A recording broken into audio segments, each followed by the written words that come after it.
သာသနာတော်နှစ်2550ခုနှစ်ကောဇာတက္ကရာ1385ခုနှစ်ဝါဆိုလဆန်း9ရက်2013ခုနှစ်ဇူလိုင်လ12ရက်ရန်ကုန်တိုင်းဒေသကြီးမရန်ကုန်မြို့နယ်သာသနာရေးဝန်ကြီးဌာနသာသနာတော်ထွန်းကားပြန်ပွားရေးဦးစီးဌာနသဗ္ဗုတိရိဗိမာန်တော်တွင်ဆင်ကျင်းပပြုလုပ်အပ်သည့်သာသနာပူဇာမြတ်မင်္ဂလာတရားအလှူတော်ဓမ္မသဘင်အခမ်းအနားဝယ်မရန်ကုန်မြို့နယ်မစိုးရိမ်လမ်းသွယ်နှစ်အမှတ်70နှစ်ဖက်မိဘများအားယေရှု၍ဥဆိုင်ဖို့ချစ်ဒေါ်နန်းခမ်းလှိုင်ရွှေအလင်းအိမ်ကားစာပေမိသားစုသာသမီမြေမြင့်တစုတို့၏အမတဒါနဓမ္မဒါနအဖြစ်ဖြင့်ဟောကြားအပ်သောလောကသားတို့အတွက်မြတ်ဗုဒ္ဓ၏ကျိုးပန်းချက်အပိုင်းနှစ်တရားဒေသနာတော်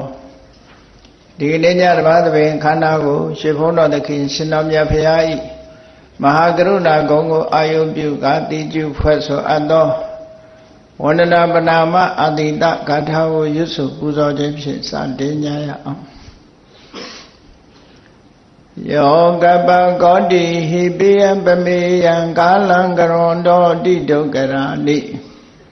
ခေရံကတောလောကဟိတယာနာထောနမောမာကာရုဏိကတတတ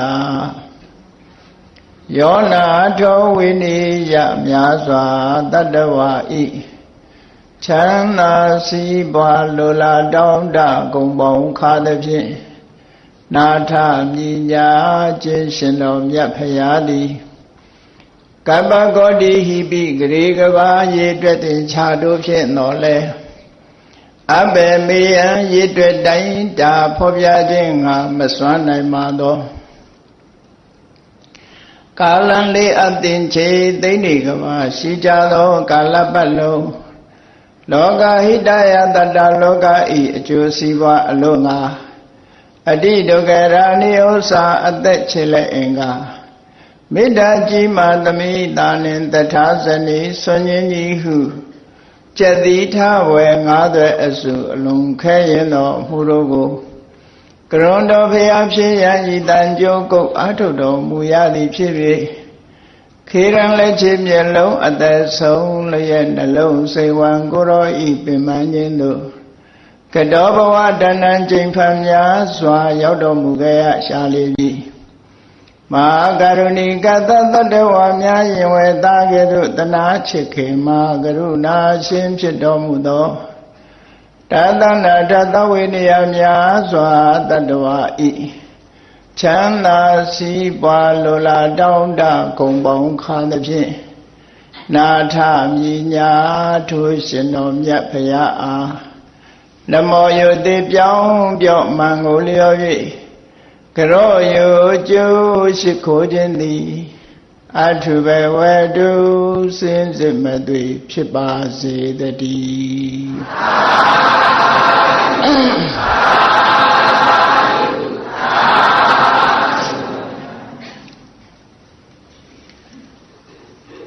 လောကသားတို့အတွက်မြတ်ဗုဒ္ဓ၏ကျိုးပန်းချက်အပိုင်းနှစ်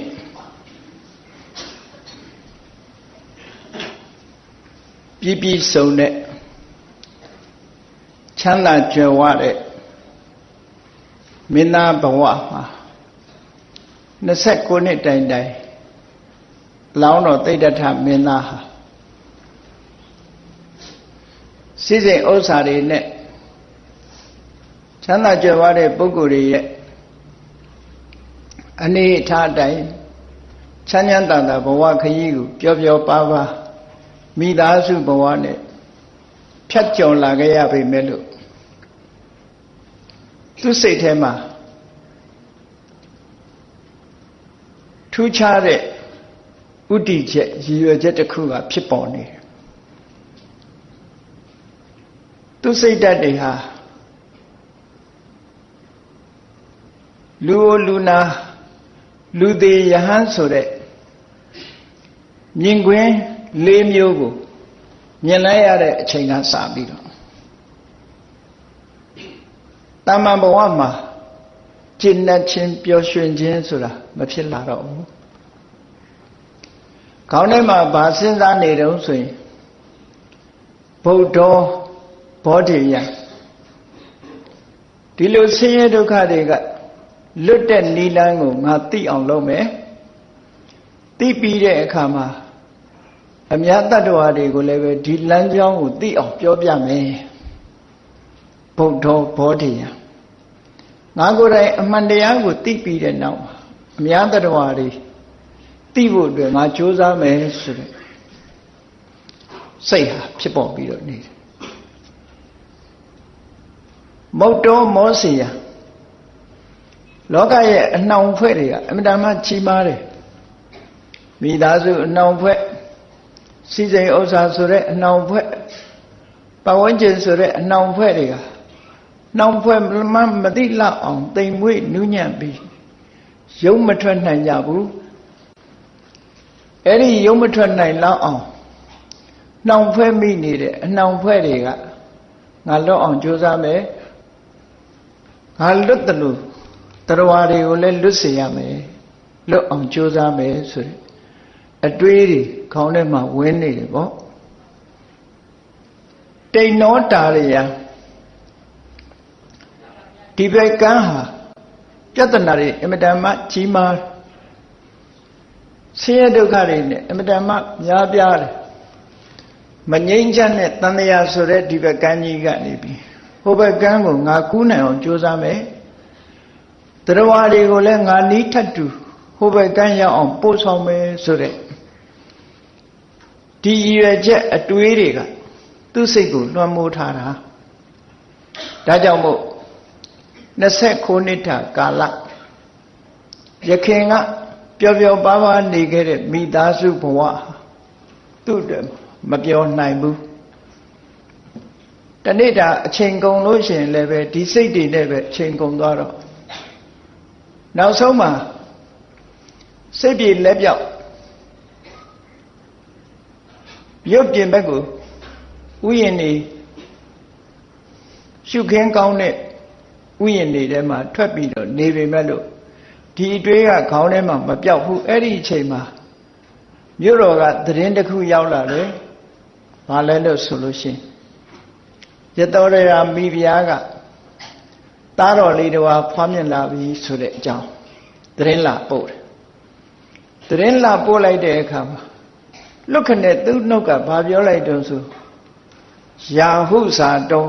ဗန္ဒနာဇာတံငါရဲ့လာဝန်းလို့ဆိုတဲ့ငါရဲ့စီမံချက်တန်တရားကလွတ်ဖို့ဆိုတဲ့စိတ်ကူးရနေတဲ့လက်ပြီးဝန်းကြီးတော့နှောက်ရှက်မဲ့ယာဟုဆိုတဲ့အတူနေနတ်ကြီးတော့ပေါ်လာပြီငါစိတ်ကိုနှောင်ဖွဲ့မဲ့ဟာတခုတော့ရောက်လာပြန်ပြီလို့စိတ်แท้ကဖြစ်ပေါ်လာတဲ့အတိုင်းရုတ်တရက်နှုတ်ကနေထွက်ပြီးတော့ညီးတွားလိုက်တာသားကလေးမွေးဖွားတယ်ဆိုတဲ့သတင်းကိုတုတ်ပြန်ပြောဆိုလိုက်တဲ့တခါယာဟုဇာတောဗန္ဒနာဇာတံယာဟုဆိုတာကြီးပေါ်လာပြန်ပြီနှောင်ဖွဲ့တွေရောက်လာပြန်ပြီလို့ဒီစကားပြောပြီးတော့ငြိမ်သက်နေတဲ့အနေအထားမှာလာပြီးတော့သတင်းပို့တဲ့မင်းစီတမန်တွေကမြို့ထဲပြန်သွားပြီးခမည်းတော်သုတ္တရဏမင်းကြီးစီဝင်ရောက်ခစားတော့ခမည်းတော်သုတ္တရဏမင်းကြီးကငါသားကဘာပြောလိုက်တုံးလို့ဆိုတော့ယာဟုဇာတောဗန္ဒနာဇာတံလို့ဆိုတဲ့စကားလုံးကိုပြောလိုက်တယ်ဆိုတော့သုတ္တရဏမင်းကြီးကအဲ့ဒီယာဟုဇာတောဆိုတဲ့စကားလုံးကို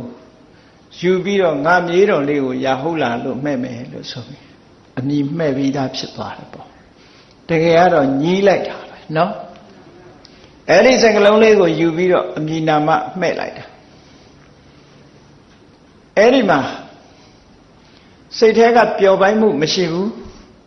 နန်းတော်ကိုပြန်လာခဲ့တယ်ဖျားအလောင်း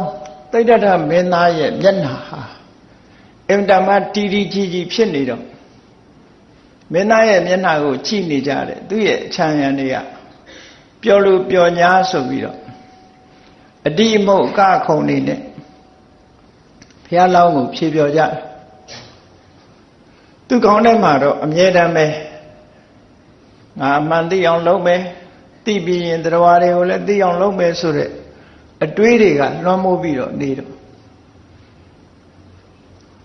သူတို့တီးတာမှုတ်တာတွေစိတ်မဝင်စားတော့မကြခင်ပဲငြိမ်သက်ပြီးတော့အိပ်ပျော်သွားတယ်အိပ်ပျော်သွားတဲ့အခါကျတော့တိဋ္ဌထမင်းသားအိပ်ဆက်သွားပြီဆိုတော့တိမုတ်နေကြတဲ့ပုဂ္ဂိုလ်တွေကလည်းသူ့ရဲ့ရံရော်တွေချွေရံသင်းပင်းတွေကအလုံးဟာအမျိုးသမီးတွေကြီးပဲ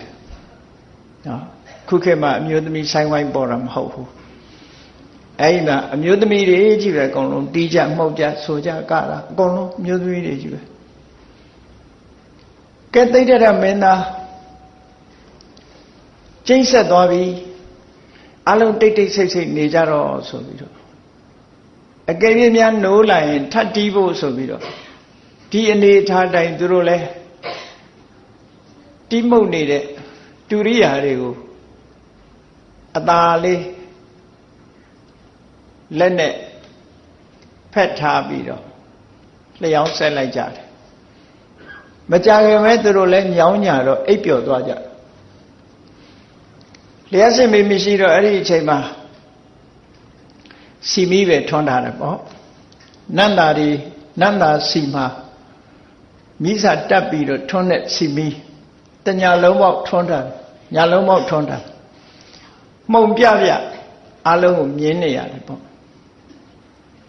ညတကောင်နီးတဲ့အခါကျတော့အရင်အိတ်မောကျသွားတယ်တိဋ္ဌထမင်းသားကအရင်နိုးလာတယ်ရံရွေတော်တွေကတော့မောမောပန်းပန်းနဲ့အိတ်နေလိုက်ကြတာဟောက်တဲ့လူကဟောက်နော်အမျိုးစုံ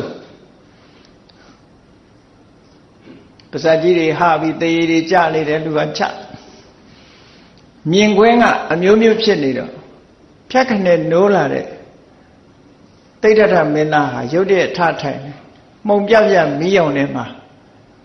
သူ့ရဲ့ရံရွေတော်ဖြေပြောကြတဲ့အမျိုးသမီးတွေအိပ်ဆက်နေတာကိုကြည့်ပြီးသူ့စိတ်ထဲမှာတုတ်တန်ရောက်သွားတယ်လို့ခံစားရပြန်တယ်ပေါ့အဲ့ဒါကသူ့ရဲ့စိတ်ကိုချက်ချင်းနန်းတော်ကထွက်ခွာဖို့အတွက်ဆုံးဖြတ်ချက်ကိုပို့ပြီးတော့ခိုင်မာသွားစေတယ်ဒါနဲ့အဲ့ရကထဟိုတစ်ဖက်ကန်းတကားနားမှာအိပ်ဆက်နေတဲ့ဆန္ဒဆိုတဲ့သူ့ရဲ့အမတ်ကိုသွားနှိုးတယ်နှိုးလိုက်ပြီးတော့ကဲငါဒီကနေ့အပြင်ထွက်မယ်နန်းတော်မှာမနေတော့ဘူးမနေချင်တော့ဘူးမြင်းသွားပြီးတော့ကာကြိုးတစားဆင်လိုက်လို့ဆိုပြီးတော့အဲ့ဒီအချိန်မှာသားတော်လေးမွေးဖွားလာတယ်ဆိုတာမတွေ့ရသေးဘူးရတော်ရနဲ့နေတာကနန်းပြတ်တဆောင်းစီနေတာအဆောင်ကူးပြီးတော့သားတော်လေးမျက်နှာသွားကြည့်လိုက်အောင်မယ်ဆိုတဲ့စိတ်ကလေးကတော့ပေါ်လာပြန်တယ်နော်ဖခင်ရဲ့ချစ်ခင်တဲ့မေတ္တာစိတ်ပေါ့သားအပေါ်မှာထားတဲ့မေတ္တာစိတ်ကလေးကတော့ဝင်လာပြန်တယ်အဲ့ဒါနဲ့သွားကြည့်ဖို့ဆုံးဖြတ်ပြီးတော့ရတော်ရာအိတ်တဲ့အခန်းတကားပေါက်လေးကိုလှပ်လိုက်တယ်တကားကိုဖွင့်ပြီးတော့သားမိနှစ်ယောက်အိတ်ဆက်နေတာကိုကြည့်တော့ရတော်ရာကသားကလေးကိုလက်နဲ့ပွေ့ထားပြီးတော့အိတ်ဆက်နေတာတွေ့တော့ငါဝင်သွားလို့ရှိရင်နိုးသွားလို့ရှိရင်ငါစိတ်ကူးထားတာတွေပြတ်သွားလိမ့်မယ်မကြည့်တော့ပါဘူးလေဆိုပြီးတော့တကားပြန်စီပြီးနန်းတော်ဘောကဆင်းသွားလိုက်တယ်ကနကမြင်းကြီးဆန္ဒအမတ်ကပြင်ထားတဲ့အတိုင်းကနကမြင်းပေါ်မှာလွှားကနေတက်ပြီးဆန္ဒကနောက်ကလိုက်မြင်းစီးပြီးတော့ထွက်သွားလိုက်ကြတာအရန်သိမျိုးတကားကလည်းပွင့်နေတယ်အဲ့ဒီမြင်းစီးပြီးတော့ထွက်သွားတာတညထဲမှာခရီးဘလောက်ပေါက်သွားသလဲဆိုတော့မြင်းကိုဒုံဆိုင်ပြီးသွားတဲ့သဘောရှိတယ်ပေါ့တညထဲမှာယူဇနာ30ခရီးပေါက်သွားတယ်တယူဇနာကို8မိုင်နှုန်းတ ချို့လဲ12မိုင်လို့ပြောတာလည်းရှိတယ်ဖြန့်မြခြင်းအဖြစ်12မိုင်နှုန်းနဲ့ပဲ8မိုင်နှုန်းနဲ့ပဲတွက်ကြည့်မယ်ဆိုလို့ရှိရင်နော်မိုင်ပေါင်း240ခရီးပေါက်သွားတယ်နတ်နဲ့မိုးမလင်းခင်တက်ကတိုင်းကပိလဝရေကောလိယရေမန္လတိုင်းရေတိုင်း3တိုင်းကိုဖြတ်ကျော်ပြီးတော့မန္လတိုင်းနေဆက်ကအနုပိယလို့ဆိုတဲ့တဲဥယျာဉ်နီးနားမှာအနောမာဆိုတဲ့မြစ်ကြီးတစ်ခုမြစ်တစ်ခုကိုရောက်သွားတယ်အဲ့ဒီမြစ်ကိုဖြတ်ကူးလိုက်ပြီးဟိုဘက်ကမ်းလည်းရောက်သွားတောင်ပြင်ပေါ်မှာခဏနာတညထဲမှာမိုင်240ရှိတဲ့ခရီးကိုဖြတ်တန်းသွားလိုက်တာမနေ့မိုးလင်းကာစားလေးမှာတာကိယနယ်လဲလွန်သွားတယ်ကောလိယနယ်ပယ်ကြီးကိုလည်းလွန်သွားပြီးတော့မန္လနယ်ပယ်တဲ့အထိရောက်သွားပြီးအနော်မာမြစ်ကမ်းကိုမြစ်ကိုခတ်ချင်းချင်းဖြစ်တဲ့အနော်မာမြစ်ကိုဖြတ်ကူးလိုက်တော့ဟိုဘက်တောင်ဘက်ရောက်သွားတာနဲ့တပြိုင်နက်ဆန္ဒအမတ်ကိုမေးတယ်ဒီမြစ်ကိုဗာမြစ်ခေါ်လဲလို့ဆိုမမအနော်မာမြစ်လို့ခေါ်ပါတယ်အနော်မာရဲ့အဓိပ္ပာယ်ကမယုံညံ့မှုဆိုတဲ့အဓိပ္ပာယ်အေးဒီမြစ်မှာပဲဒီနေရာမှာပဲငါဟိုဘက်ရောက်သွားလို့ရှိရင်သူများနယ်ထဲရောက်တော့မယ်ဒါကြောင့်မို့မင်းသားအဝတ်တွေကိုအကုန်ချုပ်ပြီးဒီအချိန်မှာမမျှော်လင့်မဲနဲ့ဂတိကာရပြမကြီးကလာရောက်ပြီးတော့ဆက်ကတ်တယ်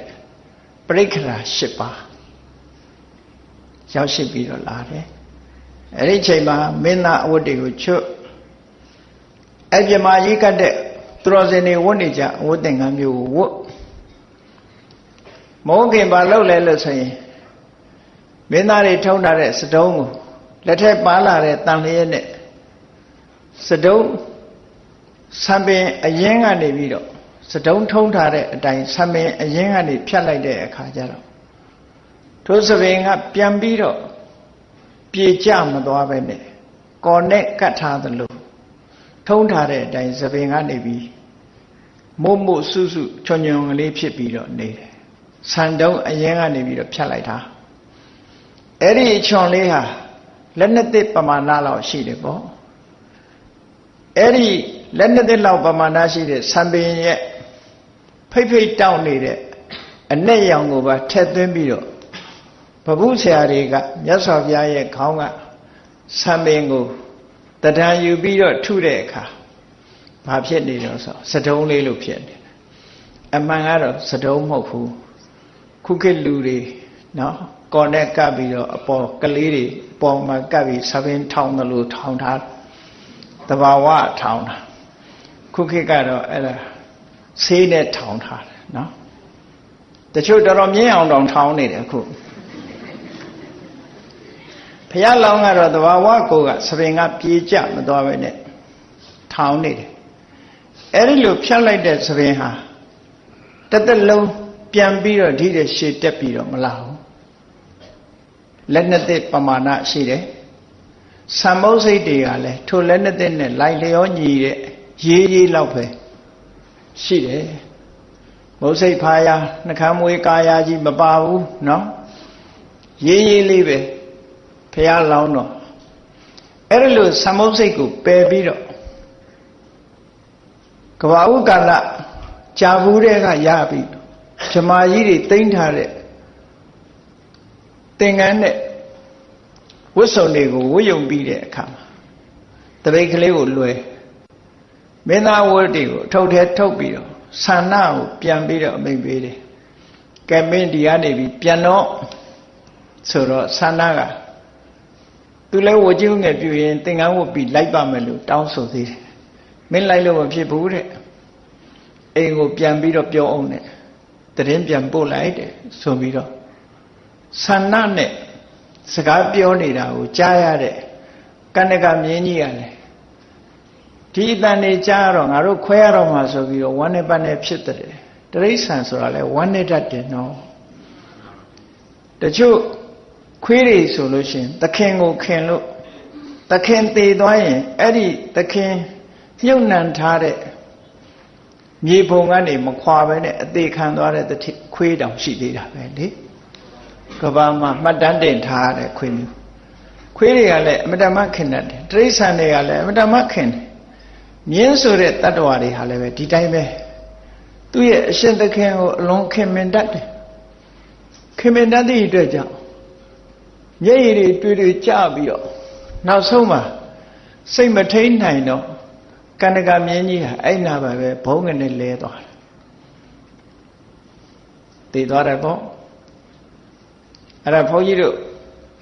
ဟောထားတဲ့တရားတစ်ပုဒ်ရှိတယ်မြတ်ဗုဒ္ဓနဲ့ကန္နကမြင်းတို့ဤပြန်လည်ဆုံတွေ့ခံဆိုပြီးတော့ဟောထားတာတော့ရှိတယ်အဲ့ဒီမှာနာကြည့်လိုက်လို့ရှိရင်ကန္နကမြင်းဟာဘာဖြစ်တယ်ဆိုတာကိုတွေ့ရလိမ့်မယ်ပေါ့အဲ့တော့ကန္နကမြင်းကြီးတည်သွားတဲ့အခါကျတော့ဆန္ဒထုတ်ထမ်းပြီးသူတယောက်တည်းနယ်သုံးနယ်ကြီးကိုဖြတ်ကျော်ပြီးပြေတော့ပြန်တယ်ဖះလောင်းတော်ကတိဋ္ဌထယဟန်တော်သို့မဟုတ်ဂေါရမယဟန်တော်ဘဝနဲ့မန္တတိုင်းကအနုပိယလို့ဆိုတဲ့တရဥယျာဉ်ထဲမှာတပတ်လောက်ကြာတယ်အဲ့ဒီမှာနေထိုင်တယ်တဲ့အဲ့ဒီတပတ်လောက်ကြာနေထိုင်ပြီးတဲ့အခါမန္တတိုင်းကနေပြီးတော့ခရီးဆက်ပြီးတော့ထွက်သွားလိုက်တာဘယ်ကိုသွားတော့ဆိုတရားကျင့်တဲ့ပုဂ္ဂိုလ်တွေအလွန်ပေါများတဲ့မဂရတိုင်းဘက်ကိုထွက်သွားတယ်ယူဇနာ30ခရီးပဲကုန်းချောင်းသွားတယ်အဲ့ဒါတော့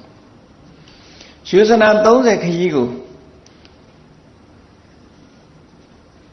လမ်းလျှောက်ပြီးတော့ကုန်းချောင်းခရီးနဲ့သွားလိုက်တာရာဇဂိုမြို့ရောက်သွားတယ်ပေါ့ရာဇဂိုမြို့ရောက်သွားတယ်မိုင်240ခရီးကိုကုန်းချောင်းလျှောက်တယ်ပေါ့ရာဇဂိုမြို့ရောက်သွားတဲ့အခါကျတော့လည်းနဲ့မိုးတောက်တဲ့အချိန်မှာပါလာတဲ့သပိတ်ကလေးကိုလွယ်ပြီးတော့ဆွမ်းခံထွက်တယ်မြို့ထဲကိုဝင်ဆွမ်းခံတာအဲ့ဒါလို့ဆွမ်းခံတဲ့အချိန်မှာနန်းတော်ကနေပြီးတော့မြို့လမ်းမတွေကိုလှမ်းပြီးတော့ကြည့်နေတယ်ဗေမိတာရမင်းကအမှတ်မထင်ထူးခြားတဲ့ပုဂ္ဂိုလ်ကိုမြင်လိုက်တာမြို့သူမြို့သားတွေကလည်းအုံးချက်ချက်ဖြစ်လာတယ်ဘာလို့တော့ဆိုတော့ဒီလိုဖိုင်ဆွန်းတဲ့အဝတ်သင်္ကန်းကိုဝတ်တဲ့ပုဂ္ဂိုလ်တွေဟာများသောအားဖြင့်တက်ကြီးရွယ်အိုတွေများတယ်တက်ကြီးရွယ်အိုတွေများရုံနဲ့မကဘူးဆံမုတ်စိတ်တွေကလည်းထူလက်ဖြစ်နေဥပုံညစာချိုးသလိုပေါ့နော်ဆံကေတာလက်လေးသစ်မုတ်စိတ်မွေထူလက်ဖြစ်နေမဲညစ်တိစီဝရံတာတေလံအယုတ်ဆိုးအကြီးကြီးအကျစ်သိုးဆိုတာလိုဖြစ်အဲ့ဒါလိုခေတ်ကဒါမျိုးတွေပဲများတယ်သို့တော့အခုလိုတန်တန်ပြန့်ပြန့်တန်တန်ရှင်းရှင်းနဲ့ရုပ်ရည်အစဉ်တတ်တတ်ပဲပဲငယ်ငယ်ရွယ်ရွယ်လေးနဲ့သာသနာပေါ်ဝင်လာတယ်ဆိုတာအမှန်တမ်းထူးခြားတဲ့အနေအထားတစ်ခုဖြစ်တက်က29နှစ်ပဲရှိသေးတယ်လေအဲ့တော့ဗေမိတာရာကြီးကမြင်ချင်းရာဇဓမ္မဏီကိုလွတ်တယ်အဲ့ဒီရာဇဓမ္မဏီလွတ်တယ်ဆိုတာကိုပပိစ္ဆာသုတ်တံမှာပြောထားတာရှိတယ်နော်ပပိစ္ဆာသုတ်တံမှာပြောထားတာသူနားရှိတဲ့အမတ်တွေကိုမေးတယ်ဣမံဘွန်တော်နိတာမေထအဘိရူပောဗျာဟာရုစီရုပ်ကလည်းအမတန်ချောတယ်ဗျာဟာထောင်းထောင်းမောင်းမောင်းရုစီလှပတင်းတယ်တဲ့ဟောဒီယဟန်ကိုကြည်ကြစမ်းဟိုမှာကြည်စမ်းအရကထောင်းထောင်းမောင်းမောင်းရုပ်အစင်းကလည်းအမတန်လှတင်းတောင်တင်းနေရှိတယ်စရဏေနတံပနောကိုချင်းတရားနဲ့လည်းပြည့်စုံပုံရတယ်သွားရလာကြည့်လိုက်ယုကမတ္တေနပိက္ခတိသူကဟိုတောင်ကြည့်မြောက်ကြည့်မကြည့်ဘူးဆွမ်းခံသွားတဲ့အခါမှာယုကမတ္တဆိုတာထဘိုးတပြန်လှဲ့မှတတ်ဆင်ထားတဲ့ထံဘိုးတပြန်4000လူတွေရဲ့တောင်နဲ့4000လောက် တိုင်းတာတစ်ခုမှာမျက်လွှာချတယ်လို့ခေါ်တာပေါ့နော်အဲ့ဒီသွားရလာတာလဲဟိုကြည့်တည်ကြည့်မကြည့်ပဲနဲ့မျက်လွှာချပြီးတော့တီနီငိမ့်ငိမ့်သွားတဲ့ပုဂ္ဂိုလ်ကြည့်ချက်တာအောက်ခိတ္တစက္ခုမျက်လွှာချထားတယ်နော်နာယံနိစကုလမိဝါသူ့ကြည့်ရတာတော့အောက်တန်းစားအမျိုးတွေကမဟုတ်ဘူးထက်တန်းစားတွေကဖြစ်လောက်တယ်ရာဇထုတာဘိဓာဝန္တုဟေးတမန်နေအမြန်သွားကြစမ်းအဘိဓာဝန္တုဆိုပြေးပြီးတော့သွားကြပျောက်သွားလိမ့်မယ်မင်းတို့မပျောက်စိမ့်နဲ့မျက်ခြေမပြတ်စိမ့်နဲ့ပြေးလိုက်ကြတော့နော်ရိုးရိုးလမ်းလျှောက်ခိုင်းတာမဟုတ်ဘူးအဘိဓာဝန္တုဆိုပြေးသွားကြမြန်မြန်သွားကြကုဟိံဘိက္ခုဂမိတ္တိဒီကိုယ်တော်ဘယ်သွားမယ်ဆိုတာမင်းတို့လိုက်ရှာကြဂေါရမယဟန်တော်လေးကဆုံးခံပြီးတဲ့အခါမှာသူစားလောက်ယုံလေးရလိုက်တာနဲ့ပဲတပိတ်ကိုပိုက်ပြီးတော့မြို့ပြင်ထွက်သွားတယ်ရာဇဂိုမြို့ဆိုတာတောင်ငါးလုံးပတ်ရံထားတဲ့မြို့အဲ့ဒီထက်ပဲဘယ်သွားတော့ဆိုပန္ဒဝဆိုတဲ့တောင်ခြေဘက်ကိုသွားတယ်ပန္ဒဝတောင်ရောက်တဲ့အခါကျတော့ပန္ဒဝတောင်ခြေမှာရေရလွယ်တဲ့နေရာတစ်ပင်အောက်မှာထိုင်ပြီးတော့ဆုံးဖုံးပြီးတယ်နောက်ကနောက်ရောင်ခံလိုက်သွားတဲ့ရာဇဓမ္မန်တွေကတွေ့တယ်တွေ့တော့ရာဇဓမ္မန်3ယောက်သွားတယ်3ယောက်သွားတော့တယောက်ကိုစောင့်ချထားပြီးတယောက်ကအနီးပါးမှာစောင့်နေပြီးတော့တယောက်ကအလယ်လောက်မှာမျက်ခြေပြတ်မှကြောက်လို့တယောက်ပဲနေပြီးတော့ပြန်ပြီးတော့သတင်းပို့တယ်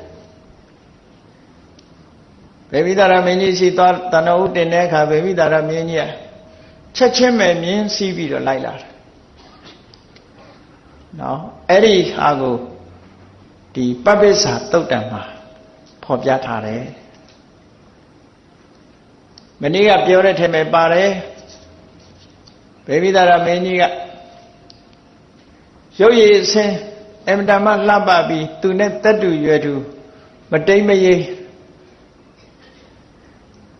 ရဟန်းတော်လေးကိုတွေ့တဲ့အခါမှာစိတ်ထဲမှာခင်မင်လို့ဒီမှာတူတူနေကြရအောင်တိုင်းပြည်ကိုတဝက်ခွဲပေးပါမယ်တူတူနေရအောင်လို့ဆိုပြီးတော့ဖိတ်ခေါ်တဲ့အခါမှာလက်မခံမျိုးရိုးမေးတဲ့အခါကျတော့ဟိမန္တာတောင်ခြေကတာဂဝေမင်းမျိုးကလာတယ်ဆိုတာကိုသူပြောပြတယ်အနည်းကပြောတယ်တဲ့အဲ့ဒါလို့ပပ္ပစ္ဆာသုတ်တံမှာဖော်ပြထားတယ်ပြီးတော့ဒီလိုဖះလောင်းတော်တောထွက်လာခဲ့တယ်ဆိုတာအသေးစိတ်ဖော်ပြထားခြင်းမရှိပြီမဲ့လို့မဟာသစ္စကသုတ်တံမြတ်စွာဘုရားကိုယ်တိုင်ပြန်ပြီးတော့ဇာတ်ကြောင်းပြန်ပြီးတော့ပြောထားတဲ့စကားတွေရှိတယ်ခုခေတ်အနေနဲ့ပြောမယ်ဆိုရင်autobiography လို့ပြောဘုရားကိုယ်တိုင်ပြန်ပြောတာအထက်ကရာတွေကဖွင့်ပြီးတော့ရေးတဲ့စကားမဟုတ်ဘူးဘုရားကိုယ်တိုင်ပြန်ပြီးတော့ပြောထားတဲ့စကားရှိတယ်သူသာသနာပေါင်းဝင်လာတဲ့အရွယ်နဲ့ဒီရဟန်းဖြစ်လာပုံအချင်းရာပြောပြထားတယ်အဲ့ထဲမှာသစ္စကကြီးနဲ့တွေ့တဲ့အချိန်မှာပြန်ပြီးတော့ပြောထားတာအဲ့ပြန်ပြောတဲ့ထဲမှာဘာပါလာတော့ပြန်ပြောပုံလေးကိုပြန်ကြည့်မယ်ဆိုရင်သူဟာတရားဥတရားမြတ်မရခင်အချိန်တရားဥတရားမြတ်ကိုရှာဖွေနေတဲ့မင်းသားဘဝမှာတဲ့ဘာစဉ်းစားမိတော့ဆိုတော့တမ္ဘာတော်ခရဝတောမိသားစုနဲ့နေတဲ့ဘဝဟာအလွန်ကျဉ်းမြောင်းတယ်ကြက်တဲတယ်ကျဉ်းကြက်တယ်မွန်းကြက်တယ်ပေါ့မိသားစုကိစ္စတွေဟိုကိစ္စဒီကိစ္စတွေနဲ့မွန်းကြက်တယ်တရားအထုတ်ဖို့အခွင့်အရေးမရှိဘူးလွတ်လွတ်လပ်လပ်စဉ်းစားဖို့အခွင့်အရေးမရှိဘူးရဇာပထောလောဘတွေဖြစ်ရတယ်ဒေါသတွေဖြစ်ရတယ်ကိလေသာတွေဖြစ်ရတယ်မိသားစုလိုက်ဆိုတာမွန်းကြက်နေတာပဲအဘောကတောပပ္ပစ္ဆာယဟန်ဘဝတိတာလင်းတကယ်ကိုလွင်မြင်ကြီးပဲလွတ်လပ်တယ်လို့ဆိုတာ လွင်ပြင်ကြီးနဲ့အလားတန်တူတယ်နာယိတံဒုက္ကရံအဂါရံအစ္ဆဝတ္တတာမိသားစုဘဝနဲ့နေတဲ့ပုဂ္ဂိုလ်တယောက်အနေနဲ့ဟောဒီဗြဟ္မစရိယဆိုတဲ့မြင့်မြတ်တဲ့အကျင့်ကိုကျင့်ဖို့ဆိုတာပြည့်ပြည့်ဝဝကျင့်ဖို့ဘလို့မှမလွယ်ကူဘူးပြည့်ပြည့်ဝဝကျင့်ဖို့မလွယ်ဘူးဒါကြောင့်မို့လို့ဆံမုတ်စိတ်ရိပ်ပယ်ပြီးတော့ဖိုင်ရည်စွန်းတဲ့အဝတ်သင်္ကန်းကိုဝတ်ယုံပြီးမိသားစုဘဝကနေပြီးမိသားစုနဲ့မနေတဲ့ဘဝကိုပြောင်းရရင်ကောင်းမှာပဲဆိုတဲ့အတွေ့အကြုံပေါ်လာခဲ့ဘူးတယ်လို့ဒါကဘုရားကိုယ်တိုင်ပြန်ပြီးတော့မိန့်ချတဲ့စကားတစ်ခုအဲ့ဒါလို့တွေးပြီးတော့ဆုံးဖြတ်ချက်ချလိုက်တယ်ဒေါထွက်ခန်းဆိုပြီးတော့ဘုရားဝင်နေမှာရေးတာပေါ့ဒေါထွက်တယ်ဆိုတာ renounce လုပ်တာပဲမိသားစုဘဝကိုစွန့်လိုက်တယ်စီးပွားဥစ္စာတွေအလုံးကိုစွန့်လိုက်တယ်အခွင့်အရေးတွေအလုံးကိုစွန့်တယ်စွန့်ပြီးတော့တရားဓမ္မရှာဖွေမယ်ငြိမ်းချမ်းတဲ့ဘဝကိုရှာဖွေမယ်အမှန်တရားတွေကိုသိအောင်ကြိုးစားမယ်ဆိုတဲ့ဘဝမျိုးထွက်ခွာလာအဲ့ဒီမှာမြတ်စွာဘုရားကသူသာသနာပေါင်းဝင်ရောက်လာပုံရဟန်းပြုလာပုံနဲ့ပတ်သက်ပြီးဆက်ပြီးဗာပြောတော့ဆိုအကာမကဏံမာတာပိတုနံအတုမုခန္နံရုထံတာနံဆိုတဲ့စကားလေးပါတယ်အကာမကဏံမာတာပိတုနံမိဘတွေကသူ့ကိုသင်္ကန်းမိုးစေခြင်းမူဘုန်းကြီးမဖြစ်စေခြင်းမူလိုလားမှုမရှိဘူးဒီဘဝမျိုးမိဘတွေကမကြိုက်ဘူးအဲ့ဒီမလိုလားတဲ့မိဘတွေဟာအတုမုခမျက်နှာမှာမျက်ရည်တွေနဲ့ရုထန္တနှုတ်ကလည်းထုတ်ပြီးတော့အတန်ထွက်ပြီးတော့ငိုကြွေးနေကြသားလေးဒီလိုလှုပ်သွားတာကိုမကျေနပ်နိုင်ကြဘူးအဲ့ဒီလိုငိုကြွေးနေတဲ့အချိန်မှာပဲဆံမုတ်စိတ်ပယ်ပြီးသင်္ကန်းဝတ်ခဲ့တယ်လို့မြတ်စွာဘုရားဒီလိုပြန်ပြောတာဒီနေရာလေးမှာနိုင်ငံသားစာဖတ်တဲ့ပုဂ္ဂိုလ်တွေကမြန်မာတွေတွေးတယ်လို့မတွေးဘူး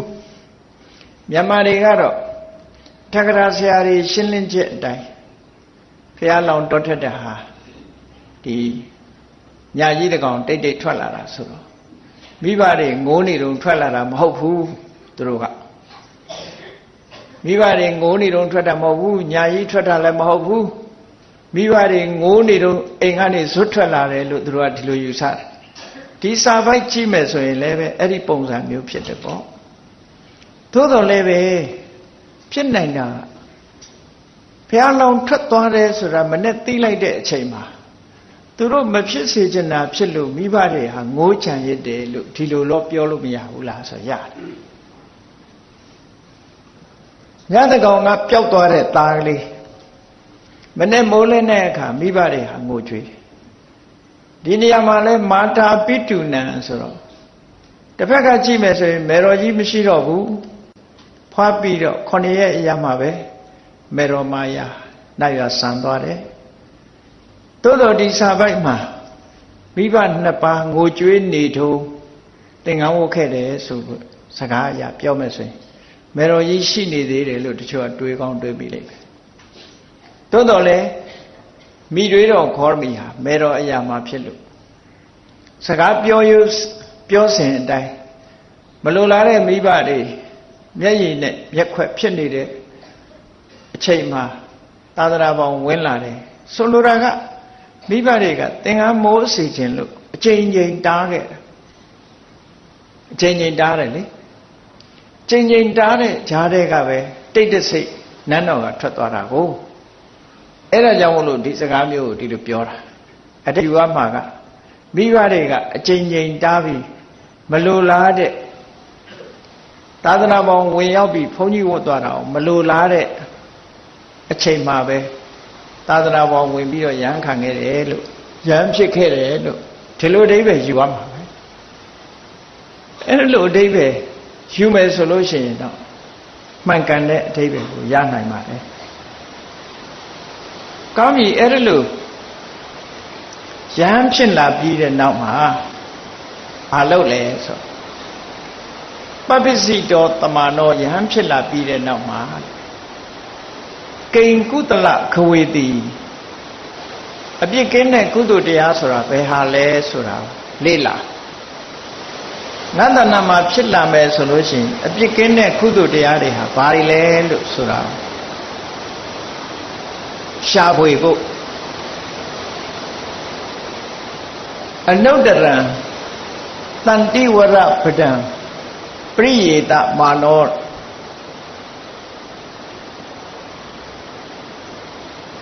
တောထွက်လာပြီးတဲ့နောက်မှာရှာဖွေတာလေ့လာတာစူးစမ်းတာဘာလဲလို့ဆိုရင်ဘယ်ဟာကုသိုလ်တရားလဲဆိုတာကိုရှာဖွေလေ့လာတယ်အလွန်မြင့်မြတ်တဲ့အငြိမ့်ဓာတ်အတုမဲ့အငြိမ့်ဓာတ်ဆိုတာဘယ်ဟာလဲလို့ဆိုတာရှာဖွေတယ်အဲ့ဒီရှာဖွေဖို့အတွက်မိသားစုဘဝကိုစွန့်ပယ်ပြီးတော့မိသားစုနဲ့ကင်းပြီးလွတ်လပ်တဲ့ယဟန်ဘဝကိုကူးပြောင်းခဲ့တာလို့ဒါမြတ်စွာဘုရားကိုယ်တိုင်သစ္စကကြီးနဲ့တွေ့တဲ့အခါမှာပြန်ပြောတဲ့စကားလေးပေါ့အဲ့ဒီလိုနဲ့ဝတ်လာတဲ့အခါမှာဘယ်လိုအချိန်ဝတ်လာတုံးလို့ဆိုအရွယ်အနေနဲ့ဖော်ပြတဲ့အခါမှာခေါဏလိုသင်္ကန်းဝတ်ဖို့အချိန်ချင်းစဉ်းစားတယ်မိဘတွေမလိုလားတဲ့အလုပ်ကိုနောက်ပိုင်းမှာအောင်မြင်မြင်ဆွတ်လုပ်လာတယ်အဲ့ဒီအချိန်မှာဒဟရောဝတမနောအရွယ်ကအမတမငယ်သေးတယ်သူနုပြိုပဲရှိသေးတယ်ကာလခေတောသပင်ကအ내ပဲရှိသေးတယ်ဆို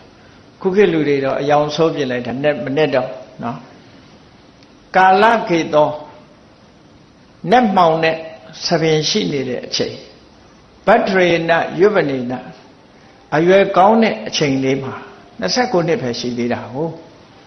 အရွယ်အလွန်ကောင်းပြီးတော့နော်ပထမေနဝယတာလူရဲ့အရွယ်သုံးပါးပေါင်းလိုက်လို့ရှိရင်ပထမအရွယ်မှာပဲရှိသေးတယ်အဲ့တော့ပထမအရွယ်ဆိုတာ33နှစ်ထိအောင်ပထမအရွယ်လို့ခေါ်တယ်နောက်ထပ်ဒုတိယ33နှစ်ကျတော့66နှစ်ထိပေါ့ဒုတိယ33နှစ်ကဒုတိယအရွယ်66နှစ်ကနေ68နှစ်ကနေပြီးအထက်ကျတော့တတိယအရွယ်လို့ဒီလိုသတ်မှတ်တယ်တရားရန်ကို3ပိုင်းပိုင်းလိုက်တာ33ခုစီပိုင်းလိုက်တဲ့အခါကျတော့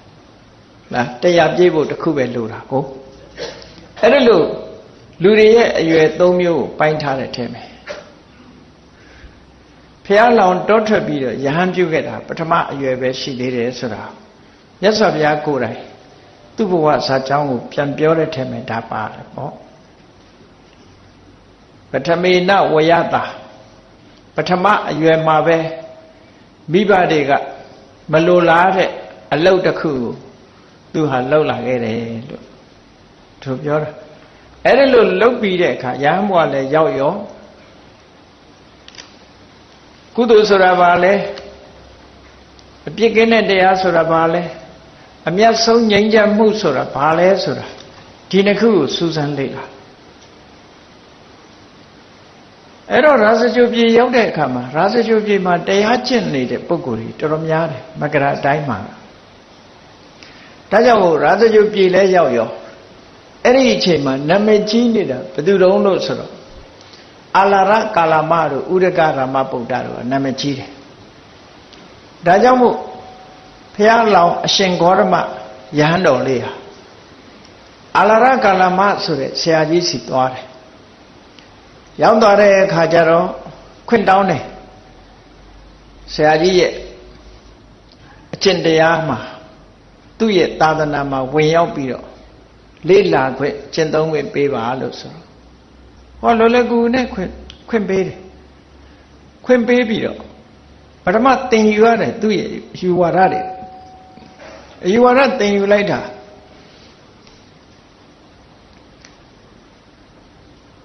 ဒီအရှင်ဂေါရမ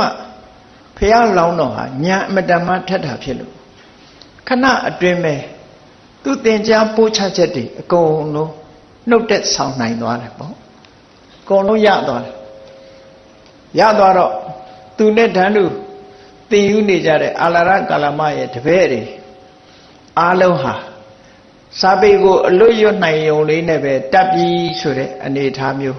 သိတယ်ဆိုတဲ့အနေအထားမျိုးကိုပြောနေကြတဲ့ပုဂ္ဂိုလ်တွေကြီးပဲရှင်ဂေါရမစဉ်းစားတယ်ဒီအာလာရကာလမဆရာကြီးဟာဒီတရားဓမ္မတွေကိုသိုံသိတာမဟုတ်ဘဲနဲ့လက်တွေ့ကျင့်သုံးပြီးတော့ထူးခြားတဲ့တရားဓုတရားမြတ်ဒီကျင့်စဉ်တိုင်းသူအောင်မြင်ပြီးသားဖြစ်ရမယ်ယုံကြည်ချက်တတ်တတ်နဲ့တော့သူလုံးတာမဟုတ်တော့ဘူးလက်တွေ့ကျင့်သုံးပြီးသူပေါက်ရောက်အောင်မြင်မှုတော့ရှိရမယ်ဆိုပြီးအာလာရကာလမယသိတာဆရာကြီးထံချင်းကပ်ပြီးတော့မေးတယ်ဘယ်အဆင့်ထိအောင်လက်တွေ့ကျင့်သုံးပြီးပြီလဲလို့ဆိုတော့အာကိဉ္စညာယတနာဇံလို့ခေါ်တယ်နော်ရူပဝဆရဇံ၄ဆင့်ပြီးတဲ့နောက်မှာအရူပဇံ၄ဆင့်ရှိတဲ့ထင်တယ်ပထမဆင့်ကအာဂတနိစာယတနာဒုတိယအဆင့်ကဝိညာဉ်နိစာယတနာအာကိဉ္ဝိညာဉ်နိစာယတနာတတိယကအာကိဉ္စညာယတနာလို့ဆိုတယ်အလုံး9ဆင့်မြောက်ဟောရောက်ပြီးပြီလို့ပြောလိုက်တယ်ပြောလိုက်တော့ဘုရားလောင်းလေးဒီယဟန်တော်ရှင်ဂေါတမဘယ်လိုစဉ်းစားတော့ဆိုဒီဆရာကြီးမှသာယုံကြည်ချက်ရှိတာမဟုတ်ဘူးငါမှလည်းယုံကြည်ချက်ရှိတယ်ဒီဆရာကြီးကသာကြိုးပမ်းအထောက်မှုရှိတာမဟုတ်ဘူးဝီရိယရှိတာမဟုတ်ဘူးငါမှလည်းဝီရိယရှိသူ့မှသာခိုင်မာတဲ့တတိရှိတာမဟုတ်ဘူးငါမှလည်းတတိရှိတယ်သူ့မှသာစိတ်တည်ငြိမ်မှုတမာတိရှိတာမဟုတ်ဘူးငါလည်းရှိတယ်ဒီဆရာကြီးမှသာပညာရှိတာမဟုတ်ငါလည်းပညာရှိတယ်သူရောက်တဲ့အဆင့်ကိုငါရောက်အောင်ကြိုးစားမယ်ဆိုပြီးသင်ပြထားတဲ့ဤစနစ်တိုင်းကျင့်လိုက်တာမကြခင်ပဲအာကိဉ္စညာနတ်ဆန်ထီအောင်ပေါရောက်သွားတယ်တဲ့ပေါရောက်သွားတဲ့အခါအာလာရကာလမယသိကြီးထံသွားပြီးတော့ဆရာကြီးသိတဲ့တရားအာကိဉ္စညာနတ်ဆန်ဒါပဲလားလို့ဆိုဟုတ်တယ်အဲ့တော့သူလည်းရပြီဆိုတော့ဆရာကြီးကသိသဘောကျသွားတယ်သဘောကျသွားတော့သူ့ကိုဖိတ်ခေါ်တယ်တို့ရဲ့ဒီအာလာရကာလမခိုင်းကြီးကိုနှစ်ဦးတူတူလက်တွဲပြီးတော့ဆက်လက်ပြီးတော့ခိုင်းကြီးပွားအောင်လုပ်ကြရအောင်နော်သူနဲ့လက်တွဲပြီးတော့ဒီမှာပဲတပည့်တွေကိုတွန်တင်ဆုံးမတဲ့ဆရာလုပ်ကြရအောင်လို့ဖိတ်ခေါ်တယ်အဲ့ဒီခေတ်ကတကယ်သူတော်ကောင်းကြီးတွေနော်ငါအဆင့်ရောက်လာရမလားခုမှရောက်တာမှမကြသေးဘူးငါအဆင့်ရောက်လာရမလားလို့ jealousy မဖြစ်ဘူးခုခေတ်ဆိုရင်တော့ jealousy ဖြစ်မှသိကြတယ်ပေါ့အဲ့ဒီခေတ်က jealousy မဖြစ်ဘူးတကယ်သူတော်ကောင်းကြီးအာလာရကာလမတကယ်သူတော်ကောင်းကြီးမို့ဟာသူသိတဲ့တရားတွေယဟန်ဂေါတမလည်းသိတယ်ငါနဲ့ယဟန်ဂေါတမတူတူပဲလို့ဆိုပြီးတော့ဓာတ်နုထားပြီးအတူလက်တွဲပြီးတော့သာသနာပြုချအောင်လို့ဖိတ်ခေါ်လိုက်တဲ့အခါဘုရားလောင်းလေးကစဉ်းစားတယ်အာကိဉ္စညာယရဏဇံဆိုတာအာကိဉ္စညာယရဏဘုံလို့ဆိုတဲ့ရုပ်မဲ့ဗြဟ္မာတစ်မျိုးပဲဖြစ်ဖို့ရှိတယ်တဏှာဝကလုံးဝလွတ်တဲ့အဆင့်မဟုတ်ဘူးဒါကြောင့်မို့လို့ငါလိုချင်တဲ့အဆင့်မဟုတ်သေးဘူးဆိုပြီးတော့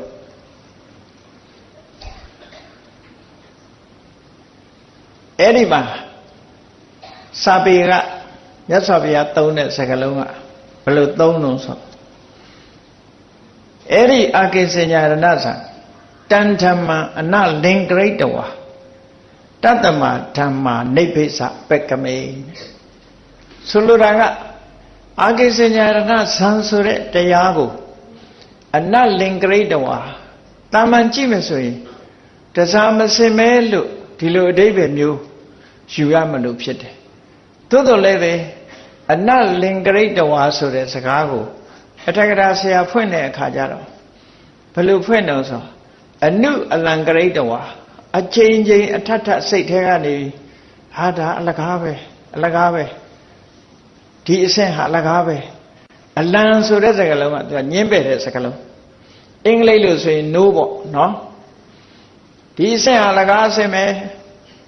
အချိန်ချင်းအထက်ထစိတ်ထဲကနေညင်းပယ်ပြီးတော့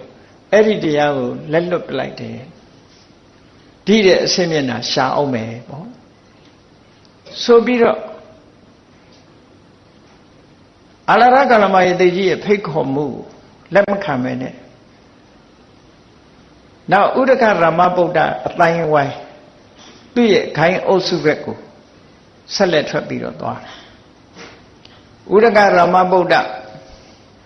ယတိကြီးနဲ့တွေ့တဲ့အခါမှာလဲသူ့ရဲ့နီးစနစ်တွေကိုသင်ယူလိုက်တာမကြခင်ပဲတတ်သွားတယ်တတ်သွားပြီးတော့ခုနလိုပဲစဉ်းစားပြီးဒီနီးစနစ်အတိုင်းကျင့်ကြံကြုတ်ကိုအားထုတ်လိုက်တဲ့အခါမှာနေဝတင်ညာနာတင်ညာယရဏဇံလို့ဆိုတဲ့တမဘတ်၈ပါး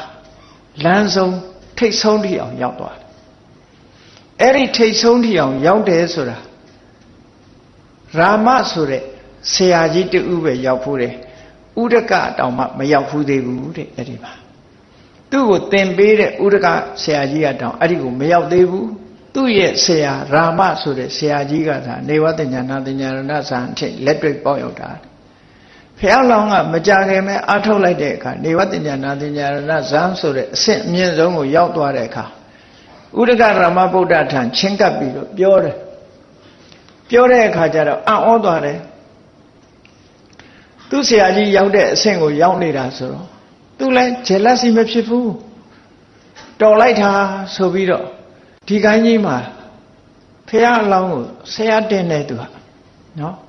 ဆရာအနေနေပါဒီကိုင်းကြီးကိုအုပ်ချုပ်ပါသူတို့တောင်ဒီအဆင့်မရောက်သေးဘူးဆိုပြီးတော့ဖះအလောင်းလေးကိုတောင်းဆိုတယ်အဲ့ဒီတောင်းဆိုတဲ့အခါမှာလည်းသူကစဉ်းစားတယ်နေဝတ္တညာနာတညာရဏဇံဆိုတာအရူပဘုံမှာပဲလမ်းဆုံးနေတန်တရားဟုတ်ကမလွတ်သေးဘူးဒီတဲ့အဆင့်မြင့်တဲ့တရားရှားရအောင်မယ်ဆိုပြီးတော့စိတ်แท้ကလက်မခံအနတ်လင်ဂရိတ်တော်အကျဉ်းချင်းစိတ်แท้ကညှင်းပယ်ပြီးတော့ဥဒကရမဗုဒ္ဓတို့ရဲ့ထံကနေပြီးတော့ထွက်ခွာသွားတယ်ဒီတော့တရားရှာနေတာချက်ချင်းတွေ့တာမဟုတ်ဘူး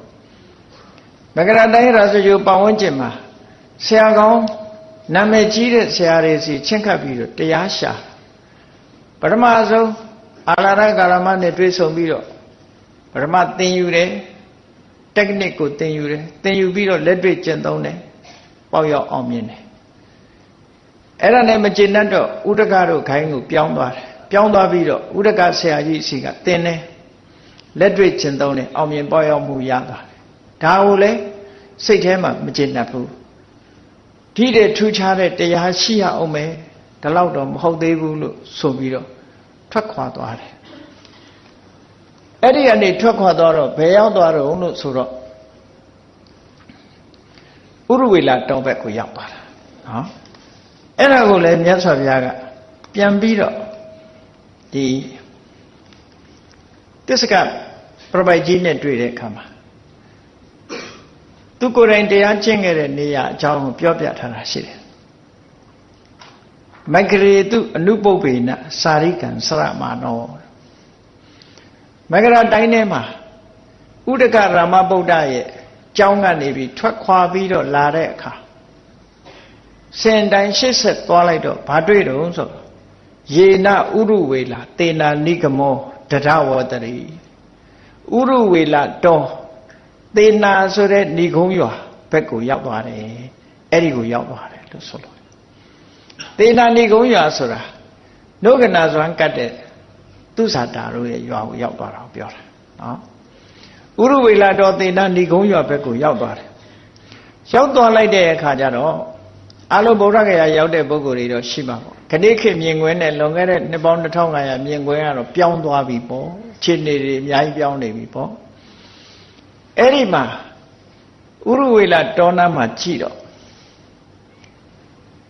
နေရဌာနအနေထားတစ်ခုကိုမြတ်စွာဘုရားကပြန်ပြီးတော့ပြောထားတာဘာတော့ဆိုရမဏီယံဘူမိဘာကံဥရဝေလာတောကြည့်လိုက်ရတာမြေကလည်းပဲမြေပြတ်အင်တမပျော်မွေးเสียကောင်းတယ်ပျော်မွေးเสียကောင်းတယ်မြေပြင်ကလည်းပျော်မွေးเสียကောင်းတယ်ပါတာဓိကံသဝနတန္တံတောအုပ်လေးကလည်းလှတယ်နတိစတန်ထန်တေ နဒိဉ္စတန်တန်တေမြစ်ရည်တွေကလည်းစီးနေတယ်မြစ်ရည်နာမည်ကိုတော့ဒီမှာထည့်ပြီးတော့ပြောမထားဘူးသို့သောပပိစ္ဆာတုံးမှာတော့နေရင်စရာမြစ်လို့ထည့်ပြီးတော့ပြောတာနေရင်စရာမြစ်ဆိုတာမော်ရီညွန်နေမရှိလို့ရေကအမတမကြည်တယ်ငါးလေးတွေကူးနေတာတောင်မြင်ရလောက်အောင်ရေကြည်တယ်လို့ဆိုလိုတယ်ပေါ့မြစ်ကလည်းပဲတသွင်းသွင်းစီးဆင်းနေတယ်တေတကံမြစ်ရည်လေးကကြီးပြီးတော့ဖွေးနေတာတုပ္ပတိဋ္ဌာစိတ်ကန်းလေးတွေကလည်းအမတမตายလှပတယ်၆ကဘာကြီးတွေမဟုတ်ဘူးမြစ်ထက်ကိုဆင်းမို့ရတောင်မြင်လေးနဲ့စိတ်ကန်းလေးတွေကလည်းအမတမကောင်းတယ်တုပ္ပတိဋ္ဌံရမဏီယတမန္တာသခောစရခါမံပဝန်းကျင်ကလည်းဆွမ်းခံရွာတွေရှိတယ်အဲ့တော့ဒီအချက်လက်တွေကိုကြည့်လိုက်တဲ့အခါအမတမပြည့်စုံမြေပြင်ကလည်းပဲညီညာတယ်ပျော်မွေ့စရာကောင်းတယ်တောအုပ်ကြီးကလည်းပဲကြည်နူးစရာကောင်းတယ်မြစ်ကလည်းပဲစီးဆင်းနေတယ်မြစ်ရေကလည်းကြီးနေတယ်ဖွေးနေတယ်စိတ်ကန်းလေးကလည်းအမတမသားရတယ်ပတ်ဝန်းကျင်မှာလည်းပဲရွာလေးတွေရှိတယ်ဒီနေရာဟာတကယ်ကိုတရားအထုတ်လို့ကောင်းတဲ့နေရာတစ်ခုပဲလို့စိတ်ထဲမှာဆုံးဖြတ်ပြီးဒီနေရာမှာပဲငါတရားကျင့်တော်မယ်လို့စိတ်ဆုံးဖြတ်ပြီးဥရဝေလတော်မှာဖရာအလောင်းတော်ဟာဆက်လက်ပြီးသတင်းသုံးတယ်ဆိုတဲ့အကြောင်းပြန်ပြောထားတယ်နော်ဒါ autobiography ထက်ကထာကရေးတဲ့စကားမဟုတ်ဘူးဖရာကိုယ်တိုင်သူကိုယ်တိုင်ကျင့်ကြံခဲ့တဲ့ဟာကိုပြန်ပြီးတော့ပြောပြတာအဲ့ဒါလို့အမတန်လှပတဲ့နေရာတစ်ခုကိုရွေးချယ်ပြီးတော့စိတ်ငြိမ်တဲ့တစ်ပင်အောက်မှာရောက်ရှိရင်ကနေပြီသူစဉ်းစားလာတော့ခေါင်းထဲမှာနှိုင်းရှင်စရာဥပမာလေးပေါ်လာတယ်။ဘာတွေဥပမာပေါ်လာတော့ဆိုတရားဓမ္မကျင့်ကြံကြိုးကိုအထုတ်တော်မယ်ဆိုတစ်သား၃ချောင်းစဉ်းစားမိတယ်ပေါ့တစ်သား၃ချောင်းအခြေအနေချင်းမတူတဲ့တစ်သား၃ချောင်းတစ်သားဆိုတာကျွတ်တင်ပြီးတော့ပြောရမယ်ဆိုလို့ရှိရင်တော့ရှေးခေတ်တုန်းကမီးရဖို့ဆိုတာအမတန်မှမာကျောတဲ့ဒုတ်ချောင်းနှစ်ချောင်းကိုပွက်ရတယ်နော်အောက်ကခံတဲ့ဒုတ်ချောင်းကိုပုတ်ခုံလို့ခေါ်တယ်အပေါ်ကနေပွတ်တဲ့ဒုတ်ချောင်းကိုတော့ပွတ်ကြီးလို့ခေါ်တယ်ပုတ်ခုံပွတ်ကြီးအဲ့ဒီဒုတ်ချောင်းနှစ်ချောင်းကိုပွတ်လိုက်တဲ့အခါမှာပူးလာပြီးတော့မီးဖြစ်လာတာရှေးကမီးရဖို့ဆိုတာတော်တော်ကြိုးစားရတယ်လို့သူပြောတာဒါကြောင့်မို့ကြိုးစားအထုတ်မှုနဲ့ပတ်သက်ပြီးပြောတဲ့အခါမှာမိဖို့ယောက်ျားပမာလားသူဆိုတဲ့ရှေးကကြပြစကားလေးတွေရှိတယ်ပေါ့အလုပ်လုပ်ပြီးဆိုရင်မိဖို့ယောက်ျားရဲ့ကြိုးစားမှုမျိုးနဲ့လုပ်ရမယ်နားလို့မရဘူးသူကခဏနာချထားရင်ပြန်အေးတော့မှလေဒုတ်ချောင်းတစ်ချောင်းကိုပုတ်လေးပူလေးပိုးပူလာတဲ့အချိန်လေးမှာမိဖြစ်မှာကိုရထားလိုက်လို့ရှင်ပြန်အေးတော့မှမရဘူးအဲ့ဒီမှာဘုရားလောင်းကအဲ့ဒီခေတ်ကမိရအောင်လှုပ်တဲ့ပုတ်ခုံပုတ်ချီဆိုတဲ့ဒါနှစ်ခုကိုဥပမာပြုပြီးတော့မြတ်စွာဘုရားကတစ်သား၃ချောင်းခေါင်းထဲမှာပေါ်လာတယ်အဲ့ဒီတစ်သား၃ချောင်းမှာတစ်ချောင်းကစိုးလဲစိုးနေတယ်ရေထဲလဲချထားတယ်ဒါကတစ်ချောင်းနောက်တစ်ချောင်းကတော့စိုးတော့စိုးတယ်ရေထဲတော့မထားဘူးကုန်းပေါ်တင်ထားတယ်ဟောဒါကတစ်ချောင်းနောက်ဆုံးတစ်ချောင်းကျတော့6တွေ့နေတယ်ကုန်းပေါ်မှာလဲထားတယ်ကဲမီးရဖို့ဆိုရင်ဘယ်ချောင်းကပို့ပြီးမီးရဖို့ရှိလဲနောက်ဆုံးချောင်းကသာမီးရနိုင်တာအဲ့ဒီမှာဘုရားလောင်းကစဉ်းစားတယ်လောကလူတွေတရားဓမ္မကျင့်ကြံအထုတ်ဖို့အသိဉာဏ်ဆိုတဲ့မိထောက်ဖြစ်ပေါ်လာဖို့အတွက်ဆိုလဲဆိုရေထဲလဲချထားတဲ့တစ်သားမျိုးကတော့တစ်ချောင်းမျိုးကတော့ဒုတ်ချောင်းမျိုးကတော့ဘလို့မှမီးမထွက်နိုင်ဘူးပုတ်ချင်နိုင်ပုတ်တဲ့လူသာမောသွားလိုက်နော်ဆိုလဲဆိုနေတယ်ရေထဲလဲချထားတယ်ဆိုတော့ဘလို့မှမဖြစ်နိုင်ဘူးတဲ့ အဲ့တော့ဆိုလဲဆိုတယ်ဆိုတာဘာပြောတာတော့ဆို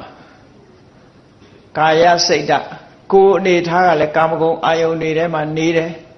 စိတ်ကလည်းကာမဂုဏ်အာယုန်ထဲမှာနေတယ်ဆိုလိုတာကလူကိုယ်တိုင်ကလည်းမိသားစုနဲ့နေတယ်စိတ်ကလည်းမိသားစုတန်ရောစဉ်မပြတ်ဘူးဟောစိုးနေတဲ့တက်သားနဲ့မတူဘူးလားအဲ့ဒီထဲမှာ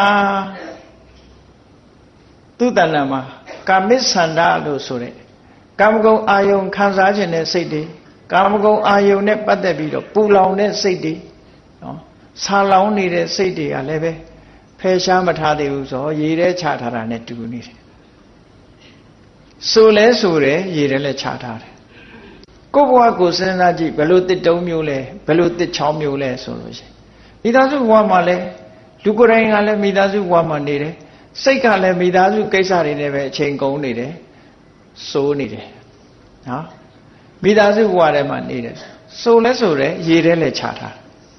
ဘယ်လို့မှမီးထွက်ဖို့ရအကြောင်းမရှိဘူးအသိဉာဏ်ဆိုတဲ့မီးဖြစ်ဖို့အကြောင်းမရှိဘူးအဲ့ဒီမှာကြိုးစားအထုတ်မယ်ဆိုလို့ရှိရင်ကတော့ဒုက္ခတော့ရှိမှာပဲတရားထိုင်တဲ့တောင်မှပဲဘယ်လောက်ဒုက္ခဖြစ်လဲနော်တချို့ကတရားထိုင်တဲ့အခါဝေဒနာကြော်သွားပြီမနေ့ချိန်ဖိတ်ပြီးတော့ခါနော်ထိုင်တာကြားလာလို့ရှိရင်ဝဒနာဒီနာနာမခံနိုင်လောက်အောင်နားလာတယ်ဒါဝေဒနာအဲ့ဒါကိုဩပကမိကဒုက္ခဝေဒနာလို့ခေါ်တယ်လှုပ်လို့ဖြစ်လာတဲ့ဝေဒနာကြိုးစားအထောက်မှုကြောင့်ဖြစ်ပေါ်လာတဲ့ဝေဒနာဆိုတာတရားချာချာထိုင်လို့ရှိရင်ဖြစ်လာတာပဲအဲ့ဒီဩပကမိကဝေဒနာဆိုတာဖြစ်တဲ့လူဖြစ်တယ်မဖြစ်တဲ့လူမဖြစ်ဘူးကျမ်းမာရေးလည်းကောင်းတယ်တမာရီလည်းမြန်မြန်ရတယ်ဆိုတဲ့ပုဂ္ဂိုလ်ကဝေဒနာဒုက္ခဝေဒနာမဖြစ်ဘူးပေါ့ကဲခုနကတစ်တုံးလေးတစ်ချောင်းလေးဟာဆိုလဲဆိုနေတယ်ရေထဲလဲချထားတယ်ဒုက္ခဝေဒနာတွေပေါ်လဲပေါ်လာပြီဆိုလို့ရှိရင်ဘလို့နည်းနဲ့မှနော်ခုနမီးဖြစ်ဖို့ဘလို့မှမဖြစ်ဘူးအဲ့ဒီနဲ့အလားတရံတူတဲ့ပုဂ္ဂိုလ်တရားဟာ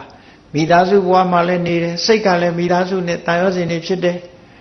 ကာမဂုဏ်အာယုန်စိတ်တွေကိုလည်းပဲဖယ်ရှားထားခြင်းမရှိဘူးတရားဓမ္မကြိုးပမ်းအားထုတ်တဲ့အခါမှာလုံလဝိရိယကြောင့်ဖြစ်ပေါ်လာတဲ့ဒုက္ခဝေဒနာလည်းခံစားရအောင်ပဲဆိုဘယ်လိုလုပ်အသိဉာဏ်ဖြစ်မလို့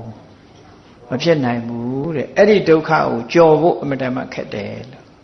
ဒါကဖះဒီအလောင်းကဒါကိုစဉ်းစားလိုက်တယ်အဲ့ဒီထင်တုံမျိုးဆိုရင်ဘယ်လိုမှအသိဉာဏ်မရနိုင်ဘူးတခါဒုတိယတစ်သားချောင်းကိုစဉ်းစားလိုက်တယ်ဆိုတော့စိုးနေတယ်ဒါပေမဲ့လို့ကုန်းပေါ်တင်ထားတယ်သူကစိုးနေတယ်လို့ဆိုတာဘာပြောတာတော့လို့ဆို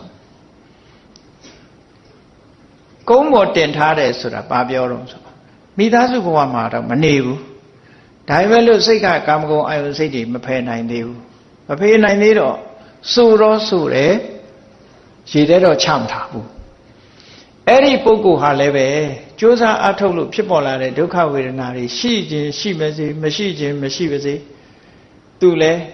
စိုးနေသည့်အတွက်ကြောင့်တရားဥတရားမြတ်ရနိုင်ဖို့ဆိုတာအသိဉာဏ်ဖြစ်ပေါ်ဖို့မဖြစ်ဘူးတဲ့မိမရနိုင်တယ်လို့အသိဉာဏ်မဖြစ်နိုင်ဘူးဒုတိယတစ်ချောင်းကလည်းဒုတ်ချောင်းကလည်းမဖြစ်နိုင်ဘူးဟောတတိယတစ်သားချောင်းကိုကြည့်လိုက်တဲ့အခါမှာ6နေပြီလုံးဝ6တွေ့နေတယ်6တွေ့နေတဲ့အပြင်မှာရေနဲ့ဝေးဝေးမှာထားတယ်အဲ့ဒါဘာနဲ့တူတော့ဆို6တွေ့နေတယ်လို့ဆိုကြတဲ့ကနော်ရေနဲ့ဝေးဝေးထားတယ်လို့ဆိုကြတဲ့ကမိသားစုဘဝမှာမနေဘူး6တွေ့နေတယ်ဆိုတဲ့ကာမိသန္တာစိတ်တွေလည်းမရှိဘူးကာမဂုဏ်အာယုစိတ်တွေလည်းမရှိဘူးသို့တော့တရားအထုတ်ခြင်းကြောင့်ကြိုးစားခြင်းကြောင့်ဖြစ်ပေါ်လာတဲ့ဒုက္ခဝေဒနာတော့ရှိနိုင်တယ်ကြိုးစားအထုတ်လိုက်မယ်ဆိုရင်ခုနကတစ်ချောင်းတစ်သားချောင်းကပူပြီးတော့မီးထွက်နိုင်တယ်လို့ပဲအဲ့ဒါလို့ကာမဂုဏ်အာယုန်နေနဲ့ဝေးဝေးกว่าကနေတဲ့ပုဂ္ဂိုလ်ဟာကြိုးစားလိုက်မယ်ဆိုရင်ဒုက္ခပဲဖြစ်စေအောင်တော့အတိညာဏ်တွေတော့ပေါ်လာနိုင်တယ်တတ္တိယတစ်သားချောင်းကအဲ့ဒါလို့ဥပမာဟာဘယ်တော့မှခေါင်းထဲမရောက်ဘူးတဲ့ဒီဥပမာဖះလောင်းလေးကညာထဲမှာစဉ်းစားမိလာပါတယ်လို့ဒါလည်းသူကိုယ်တိုင်ပြန်ပြောပြတဲ့စကားတစ်ခုပဲပေါ့အဲ့ဒါလို့ဥပမာညာထဲဝင်လာတဲ့အခါမှာဒုက္ခရစရိယအကျင့်ကိုစပြီးတော့ကျင့်တော့တာနော်ကိုယ်ပိုင်ကျင့်စဉ်တစ်ခုအနေနဲ့အဲ့ဒီခေတ်ကပ ပြင်းပြင်းထန်ထန်ကျင့်တဲ့အကျင့်ကိုဦးစားပေးတဲ့အနေထားရှိသည့်အတွက်ကျင့်တယ်ဘာအကျင့်ကိုစပြီးတော့ကျင့်တာတော့လို့ဆိုတဲ့အခါဒုက္ခရစရိယာနော်ဒုက္ခရဆိုတာတာမန်ပုဂ္ဂိုလ်တွေမလုံးနိုင်တဲ့စရိယာအကျင့်ဒုက္ခစရိယာလို့ပြောတာမဟုတ်ဘူးဒုက္ခရစရိယာနော်ဒုက္ခစရိယာဆိုတာဆင်းရဲတဲ့အကျင့်ကိုပြောတာတကယ်အမှန်ရေးရမှာကဒုက္ခရစရိယာဒုက္ခရဆိုတာလွယ်လွယ်ကူကူနဲ့မရဘူးခဲခဲရင်ကျင့်ရတဲ့စရိယာအကျင့်အဲ့ဒီဒုက္ခရစရိယာအကျင့်ကိုကျင့်ဖို့ဘာကစလုပ်တုံးလို့ဆိုတော့သူ့စိတ်ကိုချိုးနှိမ်တယ်စိတ်ကိုချိုးနှိမ်တဲ့အလုပ်ကိုစိတ်ကိုပိတ်ဆို့ပြီးချိုးနှိမ်တဲ့အလုပ်ကိုစလုပ်တယ်ဟုတ်တယ်လေတရားထုတ်တဲ့အခါကြီးထွက်လေဝင်လေလေးမှတ်ရင်တောင်မှပဲဒီစိတ်ကဟိုရောက်သွားလိုက်ဒီရောက်သွားလိုက်ကာမဂုဏ်အာယုန်တွေကနေတားဆီးလို့မရတာမဟုတ်လားအဲ့တော့ဘုရားကသူတရားကျင့်ခဲ့ပုံကိုပြန်ပြောပြတဲ့အခါမှာဒန္တေပိဒန္တမာတာယအန်ကျိတ်နော်ပြောက်ပြောက်လေးလုံးလို့မရဘူးအန်ကျိတ်တာအန်ကိုကျိတ်ပြီးတော့မရရအောင်လုံးမယ်ဆိုတဲ့စိတ်ဓာတ်နဲ့ဒန္တေပိဒန္တမာတာယဆိုတာသွားပေါ်မှာသွားနဲ့ဖိတယ်ဆိုတာအန်ကျိတ်တယ်ပေါ့ပမာရီပြောတဲ့စကားအန်ကျိတ်ပြီးဇီဝယတာလုံအာဟိစာ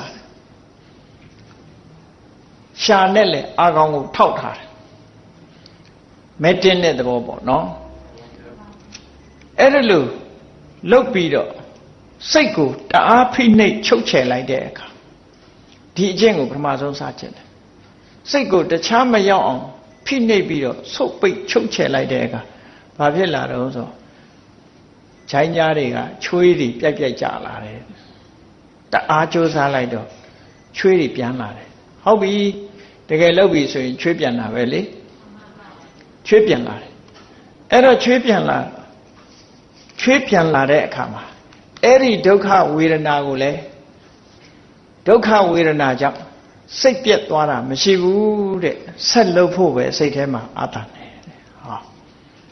အခက်အခဲတွေတွေ့လာတယ်ဒုက္ခတွေဖြစ်လာတယ်အဲ့ဒီဖြစ်လာတဲ့ဒုက္ခဝေဒနာကိုစိတ်ဓာတ်ကြပြီးတော့မသွားဘူးဆက်ပြီးတော့ကြိုးစားအထုတ်ဖို့လောက်လာတယ်ဘုရားလောင်းဆက်ပြီးတော့ကြိုးစားအထုတ်တယ်ဒုက္ခကစိတ်ကိုလာပြီးတော့မလွှမ်းမိုးနိုင်ဘူးတဲ့ဒါနဲ့နောက်တစ်ဆင့်တက်လိုက်တယ်အဲ့ဒါကိုဖယ်ပြီးတော့နောက်တစ်ဆင့်တက်တယ်ဘာလို့တုံးဆိုအပ္ပနကဇံလို့ခေါ်တယ်အာယုန်တစ်ခုတည်းစိတ်ကိုပို့ထားပြီးတော့အသက်ဒီထွက်လေဝင်လေကိုချုပ်တီးတဲ့အကျင့်တစ်ခုကျင့်တယ်ထွက်လေဝင်လေကိုဆိုးပိတ်လိုက်တယ်ပါးစပ်ကလည်းလေမထွက်အောင်ပိတ်တယ်နှာခေါင်းကလည်းလေမထွက်အောင်ပိတ်တယ်နားတဲ့ကလည်းလေမထွက်အောင်ပိတ်တယ်ထွက်လေဝင်လေကိုပိတ်ဆို့ပြီးတော့အန်ကျိတ်ပြီးတော့ထွက်လေဝင်လေကိုမထွက်အောင်ပိတ်လိုက်တယ်ချုပ်တီးလိုက်တယ်ပေါ့နော်ထွက်လေဝင်လေကိုအဲ့ဒါလို့ချုပ်တီးလိုက်တဲ့အခါအခက်ခဲကပထမဆုံးဘာဖြစ်လာလဲလို့ဆိုအဓိမတ္တဝါဒမုဒ္ဒနိဥဟနန္တိတိတ်ပြင်းထန်တဲ့ဒီလေကခေါင်းထဲမှာလာပြီးတော့တိုးတယ်လို့ဆိုလို့နှာခေါင်းကလေမထွက်ရဘူးနားလေမထွက်ရအပေါက်ရှိတွေကပိတ်လိုက်တယ်ပစဝါတို့ပိတ်ထားလိုက်တယ်ချုပ်တီးထားလိုက်တဲ့အခါကျတော့လေကတိုးမိတိုးရတူးတဲ့အခါခေါင်းမှာလာတိုးတယ်အင်တာမပြင်းထန်တဲ့ဝေဒနာကိုခံစားရတယ်ခေါင်းကိုတူကြီးနဲ့ထုနေသလိုခေါင်းကျိန်းတာဖြစ်လာတယ်သို့တော့အဲ့ဒီဒုက္ခဝေဒနာနဲ့ကြုံရတော့လည်းပဲစိတ်ထကြမသွားဘူးတဲ့ဆက်လက်ပြီးတော့လှုပ်တယ်ဒုတိယဘာအခက်ခဲဖြစ်လာတော့ဆိုအဓိမတ္တတိတဝေဒနာခေါင်းကိုက်တဲ့ယောဂဖြစ်လာတယ်လေကိုချုပ်တီးလိုက်တဲ့အခါကျတော့ခေါင်းတွေတအားကိုက်လာတယ်အဲ့ဒီခေါင်းကိုက်လာသည့်အတွက်ကြောင့်လဲစိတ်ဓာတ်ကကြမသွားဘူးတဲ့ဒီဒုက္ခကိုလည်းကြော်လွှားအောင်စိတ်ထဲမှာထားနိုင်တယ်အဲ့ဒါလို့ချုပ်တီးတော့နောက်ဆက်လက်ပြီးတော့လှုပ်တဲ့အခါမှာဘာဖြစ်လာတော့ဆိုအလုံးကိုပြင်းထန်တဲ့လေကဝမ်းဘိုက်ကိုထိုးဖောက်လာတယ်ဘိုက်ကြီးပွင့်ထွက်သွားနိုင်လောက်အောင်ကို လေကနေပြီးတော့ထိုးလာတယ်ဗိုက်တွေတအားနာလာတယ်ပေါ့အဲ့ဒီအချိန်မှလည်းပဲသိခံတယ်ဒီဒုက္ခဝေဒနာကြောင့်စိတ်ဓာတ်ဟာကြပြီးတော့မသွားဘူးတဲ့ဆက်ပြီးတော့ပဲကြိုးပမ်းတယ်ဟောနောက်တစ်ခုဘာဖြစ်လာတော့ဆက်ပြီးတော့ကျင့်သုံးလိုက်တဲ့အခါကျတော့အဋ္ဌိမတ္တကာယသမိဒါဟောအဋ္ဌိမတ္တောကာယသမိဒါဟောခန္ဓာကိုယ်မှာအလုံးကိုပြင်းထန်တဲ့ပူလောင်မှုကြီးတစ်ခုဖြစ်ပေါ်လာတယ်တကိုယ်လုံးပူလောင်လာတယ်အဲ့ဒီပူလောင်လာခြင်းကြောင့်ဖြစ်ပေါ်လာတဲ့ဒုက္ခဝေဒနာကလည်းဘုရားလောင်းရဲ့စိတ်ကိုတုန်လှုပ်ခြောက်ခြားသွားအောင်မတတ်နိုင်ဘူးတဲ့ဒုက္ခကိုကြိတ်မိတ်ပြီးတော့ခံတယ်လို့ဒီလိုဆိုတာနော်အဲ့ဒီလိုလှုပ်တဲ့အခါကျတော့ဘာဖြစ်သွားတော့ဆိုလေတွေကိုတားချုပ်ပြီးတော့ကျင့်လိုက်တဲ့အခါကျတော့နောက်ဆုံးမှာမူးမိုက်ပြီးတော့လဲသွားတာနော်ဒုက္ခရစရိယကျင့်နေစားအဲ့လိုကျင့်တာနော်မူးပြီးတော့လဲသွားပြီးတတိတွေပါတွေမေ့သွားလဲသွားတော့မြင်တဲ့နတ်တွေကဗာပြောကြတော့ဆိုရင်ယဟန်ဂေါရမတော့သေပြီလဲကြသွားပြီသေသွားပြီဆိုတော့တချို့နတ်တွေကဒါသေတာမဟုတ်ဘူးတဲ့ယဟနာဖြစ်သွားပြီယဟနာဖြစ်သွားရင်ဒီလိုပဲဖြစ်တယ်ပေါ့ရမ်းပြောချတာလေနတ်ဆိုတိုင်းသိတယ်ထင်မနေနဲ့ရမ်းပြောတာသူတို့လဲနောက်ကြတော့ဒီမူးလဲသွားရကနေပြန်ပြီးတော့တတိပြန်ရလာသို့တော့ဒီလောက်ကြီးမားတဲ့ဒုက္ခကိုရင်ဆိုင်ရသည့်အတွက်ကြောင့်စိတ်ဓာတ်ကြသလားလို့ဆိုမကြဘူးအဲ့ဒီကနေတတိပြန်ရလာတဲ့အခါကျတော့ခေါင်းထဲမှာဘာဖြစ်လာတော့ဆိုလေကိုချုပ်တဲ့အပ္ပနကအကျင့်ကဒါအစွမ်းကုန်ငါကျင့်လိုက်ပြီနောက်တစ်ခုငါထပ်ဆန်းတတ်အောင်မယ်ဆိုပြီးဘာတော့ဆိုအစာလုံးဝမစားဘဲနဲ့ဖြတ်တော့မယ်အဲ့ဒါလို့ဖြတ်တော့မယ်ဆိုတဲ့အခါမှာနားထဲမှာလာကြတယ်အစာလုံးဝမဖြတ်ပါနဲ့ဖြတ်ရင်မွေးချင်းပေါက်တွေကနေပြီးနတ်ဩဇာတွေထက်မယ်လို့နတ်တွေကပြောတဲ့စကားနားထဲမှာလာကြတယ်ဒါတော့ဘုရားလောင်းလေးကစဉ်းစားတယ်ငါကအစာဖြတ်တယ်လို့ဆိုပြီးတော့သူတို့ကငါမွေးချင်းပေါက်ကအစာလာထက်မယ်ဆိုရင်ငါရဲ့အလုပ်ဟာတန်ရှင်းစင်ကြယ်မှုဖြစ်မှာမဟုတ်ဘူးအဲ့တော့အစာကိုလျှော့စားမယ်လုံးဝဖြတ်တာမလုပ်တော့ဘူးနည်းနည်းလေးပဲစားမယ်တလက်ဆောင်လို့ခေါ်တာလက်ဖွားလေးကိုဖြန့်လိုက်ဖြန့်ပြီးရင်နည်းနည်းလေးတွန့်ပြီးတော့ခုံးလိုက်ခုံးပြီးတော့ရေထည့်ကြည့်လိုက်လို့ရှင်အဲ့ဒီလက်ဖွားထဲမှာတည်နိုင်တဲ့ရေပမာဏကိုတလက်ဆောင်လို့ခေါ်တယ်နော်တလက်ဆောင်လို့ခေါ်တယ်အဲ့ဒါလေးကိုပြောတာနော်ကိုယ်လက်လေးကိုပက်လက်လှန်လိုက်လက်ဖွားလေးကိုပက်လက်လှန်ပြီးတော့ခတ်ခုံးခုံးလေးလှုပ်လိုက်ခတ်ခုံးခုံးလေးလှုပ်ပြီးတော့အဲ့ဒီအခွက်ကလေးထဲမှာရေထည့်ကြည့်လိုက်ရင်ဘယ်လောက်ရေဆန့်မလဲအဲ့ဒီအတိုင်းအတာပမာဏလောက်လေးကိုသူစားမယ်လို့ဒီနေ့မှနည်းနည်းလေးအဲ့လိုစားပြီးတော့ဒီနေ့ကုန်တရားကျင့်အာဟာရဖြတ်ပြီးတော့တရားကျင့်အဲ့လိုတရားကျင့်တဲ့အခါကျအစာအာဟာရကမလုံလောက်သည့်အတွက်ကြောင့်တဖြည်းဖြည်းပိန်းလာလိုက်တာအသားအရောင်တွေကလည်းတခါတည်းညှို့မဲသွားတယ်လူကလည်းပိန်ချသွားတယ်အယိုးပြိုင်ပြိုင်ကြဒုက္ခရစရိယကျင့်တဲ့ပုံကြီးတွေးဘူးတယ်မဟုတ်လားအဲ့ဒီအဆင့်ရောက်နေတဲ့အချိန်ကိုပြောတာနော်အသားသွေးတွေခန်းချောင်းပြီးတော့အယိုးပြိုင်ပြိုင်ကြတဲ့အနေထားထိအောင်စိတ်ဓာတ်ကတော့အလွန်ပြင်းထန်နေတယ်မျက်လုံးကလည်းဟောက်ပက်ဘိုက်ကင်လိုက်လို့ရှိရင်ကြော့ထိအောင်ဘိုက်ကြီးကလည်းချက်နေတာဘယ်လောက်ထိအောင်အခြေအနေဆိုးလာတော့ဆိုလို့ရှိရင်လက်မောင်းတို့ဘာတို့ကိုလက်တစ်ဖက်နဲ့တတ်လိုက်မယ်ဆိုလို့ရှိရင်အမွှေးလေးတွေကျွတ်ပါသွားတယ်တဲ့အဲ့လောက်ထိအောင်အခြေအနေဆိုးသွားတယ်ဒီလိုပြောတာနော်မျက်လုံးကလည်းပဲဟိုးရေတွင်းထဲကအဗဒမနဲ့တဲ့ရေတွင်းကိုကြည့်လိုက်လို့ရှိရင်ရေလေးကဟုတ်အောင်မှရှိရတယ်လို့မျက်လုံးကြီးကလည်းဟောက်ပက်ကြီးဖြစ်နေတယ်တဲ့အသားရောင်တွေကလည်းပဲပြောင်းသွားလိုက်တာပြန်နန်းနန်းတို့နဲ့ကျုပ်ကျုပ်တို့ဒီလိုတွေဖြစ်လာတာနတ်တွေကအမျိုးမျိုးပြောကြတယ်ယဟန်ဂေါရမဟာအသားတွေညိုသွားတယ်တို့အသားတွေမဲသွားတယ်တို့ဒီလိုအမျိုးမျိုးပြောကြတာနော်အဲ့ဒီလိုပင်ပင်ပန်းပန်းဆင်းရဲတွေကျင့်လိုက်တာအစွမ်းကုန်ကျင့်တော်လည်းပဲသူလိုချင်တဲ့အသိဉာဏ်တစ်ခုရမလာပါဘူးတဲ့ရမလာတော့စဉ်းစားတယ်တိယအညောမက်ခောဘောဓာယ အသိဉာဏ်ရဖို့အတွက်ဒီလမ်းတော့မဟုတ်တော့ဘူးတခြားလမ်းဖြစ်ကောင်းဖြစ်လိမ့်မယ်လို့စိတ်ထဲမှာအသိဝင်လာတယ်အသိဝင်လာတဲ့အခါမှာဘာသွားတတိယတော့လို့ဆိုငယ်ငယ်လေးတုန်းကထွက်လေဝင်လေလေးကိုအာယုံစိုက်ပြီးတော့ပထမဆန်ရဘူးတဲ့တလောက်ငယ်ငယ်လေးကရနိုင်ပါမလားလို့မစင်စားနဲ့အလေးအကျင့်တန်လျာမှာအလေးအကျင့်ရှိလာတဲ့ဟာတစ်ခုဟာအလွယ်တကူဖြစ်တတ်တယ်ပေါ့ကိုယ့်ရဲ့လေ့ကျင့်မှုစွမ်းအားဟာအဲ့ဒါမှကြီးမားခဲ့တယ်ခမည်းတော်သုတ္တရဏမင်းကြီးလေတော်မင်္ဂလာလုံးနေတဲ့အချိန်မှာတပြေးပြင်အောက်ဘုရားလောင်းလေးတူတဲ့တိတ်ထားတဲ့အချိန်အဆောက်တွေကလည်းလေတော်မင်္ဂလာပွဲကိုသွားငေးနေတဲ့အချိန်လေးပါတယောက်တည်းထထိုင်ပြီးတော့ထွက်လေဝင်လေမှတ်ရင်ကနေပထမဆန်ရလာခဲ့ဘူးတယ်ပေါ့အဲ့ဒါလေးကိုသွားပြီးတော့အမှတ်ရလိုက်တော့အဲ့ဒီဟာကမှလမ်းမှန်ဖြစ်ကောင်းဖြစ်လိမ့်မယ်အခုငါကျင့်နေတာတွေဒီလောက်ပင်ပင်ပန်းပန်းကျင့်တာတောင်မရဘူးဆိုရင်ဒီလမ်းကြောင်းဟာမဟုတ်တော့ဘူးလို့စိတ်ထဲမှာပေါ်လာခဲ့တယ်ပေါ်လာခဲ့လို့တိယမေခောတိယအညောမေခောဘောရယအသိဉာဏ်ရဖို့အတွက်အညောမေခောတခြားနီလန်းဟာတိယဖြစ်ကောင်းဖြစ်လိမ့်မယ်လို့ဘုရားလောင်းဟာအသိဉာဏ်နဲ့စဉ်းစားပြီးတော့လမ်းကြောင်းပြောင်းဖို့ကြိုးစားလာဒီလိုပိန်ချုံပြီးတော့အသားရည်ညှဉ်းနှွမ်းနေတဲ့အင်အားမရှိတဲ့အနေအထားမျိုးနဲ့ကတော့အဲ့ဒါမျိုးရဖို့ခက်လိမ့်မယ်ဒါကြောင့်မို့လို့ပြန်ပြီးတော့ငါဟာ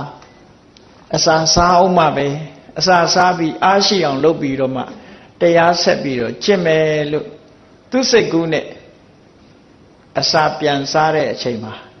အနန္တကစောင့်ကြည့်ပြုစုနေတဲ့ဘုရားလောင်းတောထွက်ပြီးတဲ့နောက်မှာလိုက်လာကြတဲ့ပင်စဝက်ခေတွေကဘုရားအလောင်းယဟန်ဂေါရမအစာလဲပြန်စားရောစိတ်ပြက်သွားကြတယ်သူတို့ကဒါလက်လျှော့သွားပြီးဗာတရားတို့မှလည်းမရဘူးဒီလောက်ပင်ပင်ပန်းပန်းကျင့်တာတော့မရဘူးအခုတော့အစာတွေပြန်စားနေပြီကမ္မထာလောက်ကလည်းထွက်သွားပြီငါတို့တော့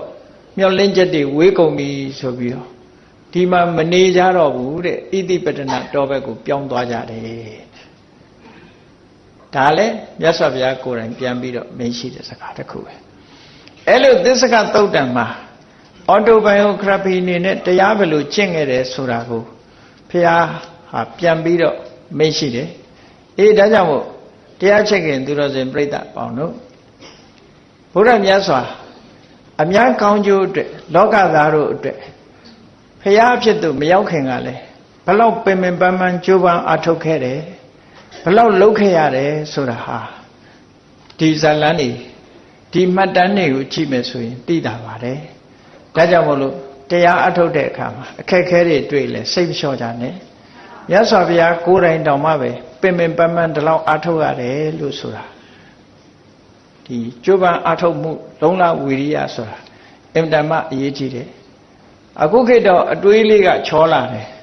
အေးတက်တက်တာလို့အတ္တကိလမထာဖြစ်တယ်အတ္တကိလမထာဖြစ်တယ်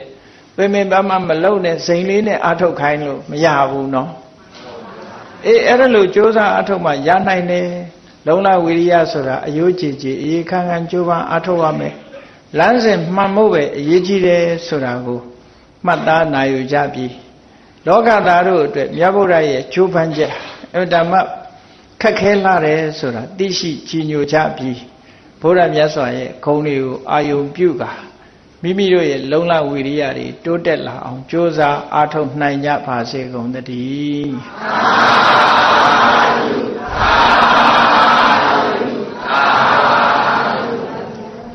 မေတ္တာပို့ရအောင်တတ္တဝါများစွာဘေးရန်กว่าချမ်းသာကြပါစေတတ္တဝါများစွာဘေးရန်กว่าချမ်းသာကြပါစေမေတ္တာရေချမ်းသွန်ငါဖြံငြိမ်းချမ်းကြပါစေမေတ္တာရေချမ်းသွန်ငါဖြံငြိမ်းချမ်းကြပါစေသက်ရှိချမ်းသာ စိတ်ချမ်းသာတို့ရဆန္ဒပြေပါစေသက်ရှိကျမ်းမာစိတ်ချမ်းသာတို့ရဆန္ဒပြေပါစေဖုံလန္တာဒုက္ခပင်ကစားမေတ္တာပုံနေတုသင်္ကမမနောတရတိတဝေတံဘဝယန္တုဒုက္ခနကမေတ္တာပုံနေတုသင်္ကမစုပေါင်းပုအပ်မေတ္တရာဟုရောင်မြူပါဝင်းငွေလာမင်းနှင့်ရောင်ခြင်းရှေယုံပေါင်းဆောင်ရခြင်းကြောင့်သဗ္ဗေတံကျွမ်းမဲ့ဥတုံလုံးစုံများစွာတတ္တဝါတို့၏မနောတရာတိမြင်မြဖြူစင်အေးကြည်လင်းသည့်ရေစဉ်ပြည့်တင်းစိတ်နှလုံးတည်ဟုသောရေအိုင်ကြီးအတွင်၌ဒုက္ခပင်ကစားစင်ထောရအေးမြကြည်သာတာယာပွင့်လန်းချမ်းသာဒုက္ခတည်ဟုသောကုမုဒ္ဒရာကြာပန်တို့သည်ဖုံးလန္တာဝန္တာရွှင်မြူဝုံမုံလူလျက်ကြည်နူးပွဲကြုံဖူးပွင့်ကြကုန်သည်ဖြစ်ပေဒုက္ခနကလေးအောင်လေးတဲ့ရောရှက်သင်ပြန့်ပီတိတည်ဟုသောယနန်းတို့သည်ဘဝယန္တုကောင်းစွာမဲ့သွေကြိုင်လည်၍နေကြပါစေကုန်တည်း